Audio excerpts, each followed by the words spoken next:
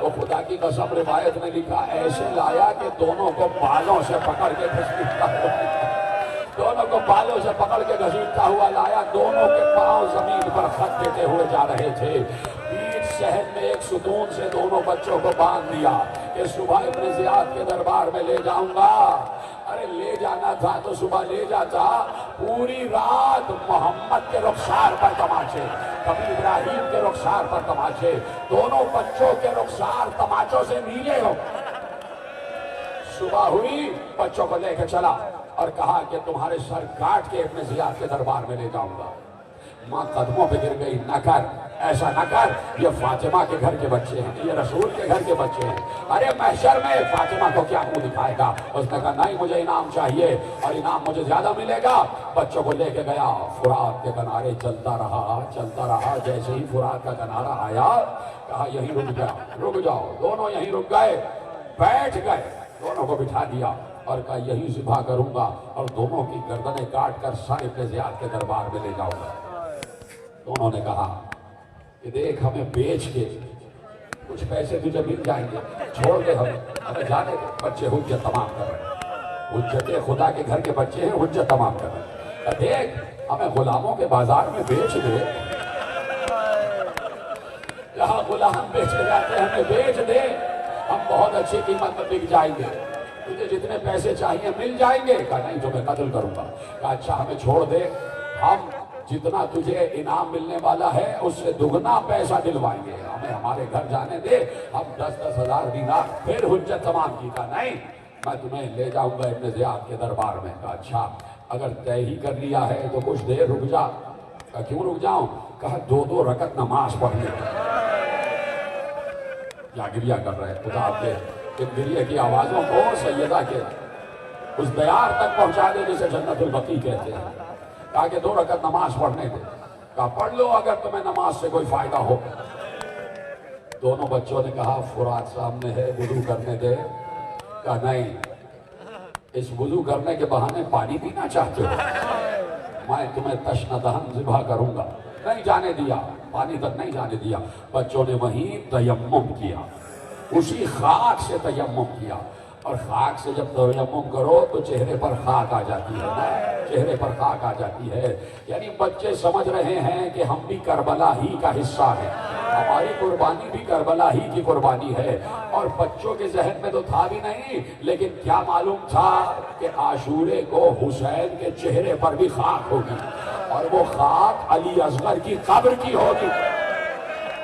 بچوں نے تیمم کیا، چہرے خاک سے ہٹ گئے، بچوں نے نماز پڑھی، نماز تمام ہو گئی، اور بچے اللہ سے دعا کرتے رہے کہ جلدی سے دعا ختم کرو۔ نماز اس لیے پڑھا رہے ہو کہ تاکہ تمہارا عرصہ حیات بڑھ جائے۔ ان بچوں نے دعا کی پروردگار اس ملعون اور ہمارے درمیان جلدی فیصلہ کروا، اس کو جلد از جلد سزا دلوا۔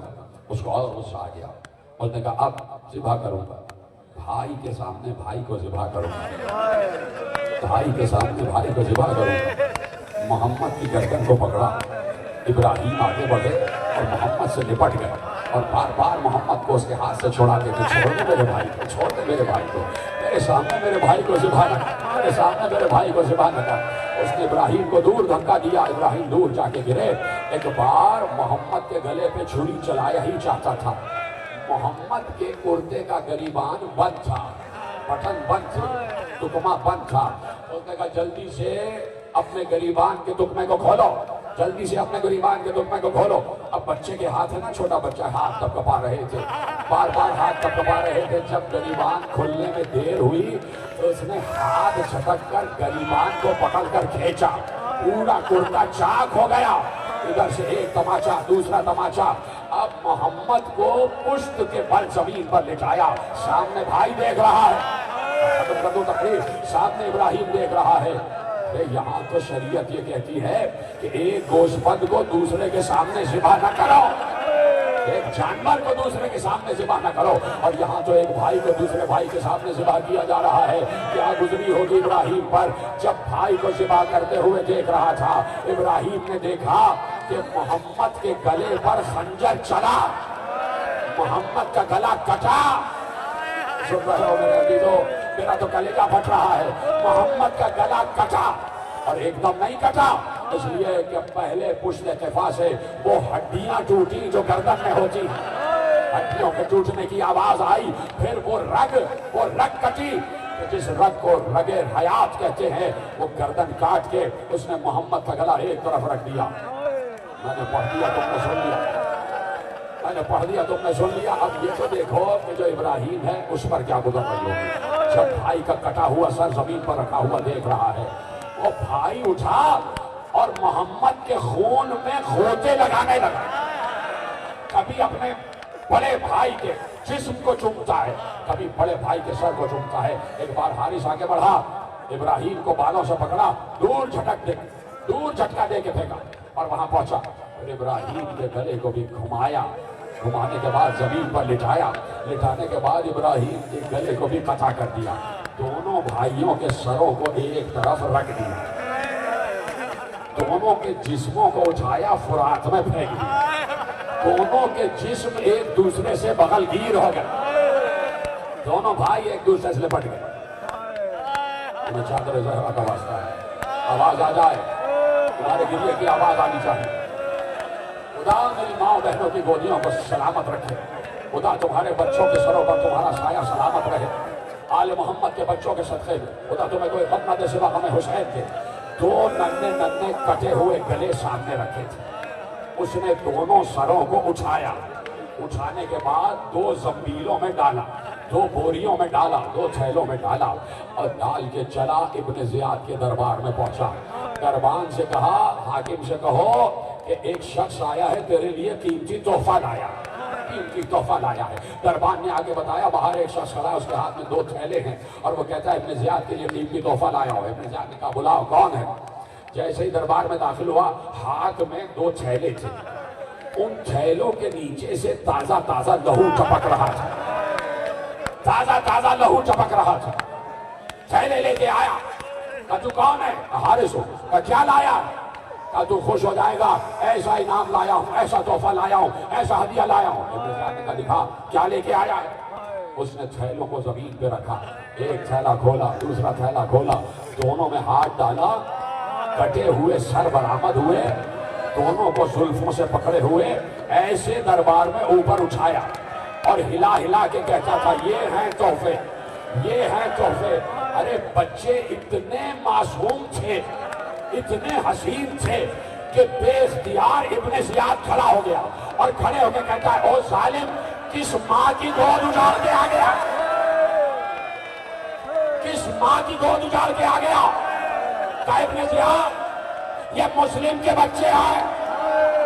میں نے کہا تھا کہ انہیں زندہ لے کے آنا، کہا اگر میں نے زندہ لاتا تو لوگ مجھے ان سے چھین لیتے، ان کو مجھ سے چھین لیتے اور میرا انعام رہ جاتا، اس لیے میں ذبح کر کے لایا۔ تو نے کہا تو نے میرے حکم دولی کی ہے، میری حکم کی خلاف ورزی کی ہے، تجھے نہیں بخشوں گا، کوئی انعام نہیں ملے گا۔ کہا لے جاؤ اسے، اسی مقام پر لے جاؤ، کہا اس نے بچوں کو دفن کیا تھا، کہا اس نے بچوں کو قتل کیا تھا۔ ایک بار کہتا ہے کہ کوئی ہے جو اس حارث کو لے جائے اور اس کو وہیں ذبح کر دے۔ ایک غلام کھڑا ہوا، کہا میں لے جاؤں گا۔ ابن زیاد نے کہا مجھے پتا تھا کہ تو ہی کھڑا ہوگا، اس لیے کہ مجھے معلوم ہے تو ہے تو یہاں کا، لیکن تیرے دل میں آل محمد کی محبت ہے، کیا لے جا اس حارث کو لے جا۔ اس سے پہلے اب سننا، یہ جان بوجھ کے میں نے بات روکی، اس سے پہلے جب سروں کو اس نے دربار میں سامنے رکھ دیا تو ابن زیاد کی نگاہ دونوں سروں پر پڑی، بہت ملعون تھا، بہت زیادہ سفاک تھا اور بہت زیادہ عیار اور مکار تھا، کبھی بھی اس کے دل میں رحم نہیں آتا تھا۔ اس نے کہا یہ بچوں کے سر ہیں، مٹی سے اٹے ہوئے ہیں اور مٹی میں لہو گدھا ہوا ہے، بالوں پر بھی مٹی سے ملا ہوا لہو ہے، چہرے پر بھی مٹی سے ملا ہوا لہو ہے، کوئی ہے جو ان بچوں کے سروں کو پہلے دھو کر لے آئے؟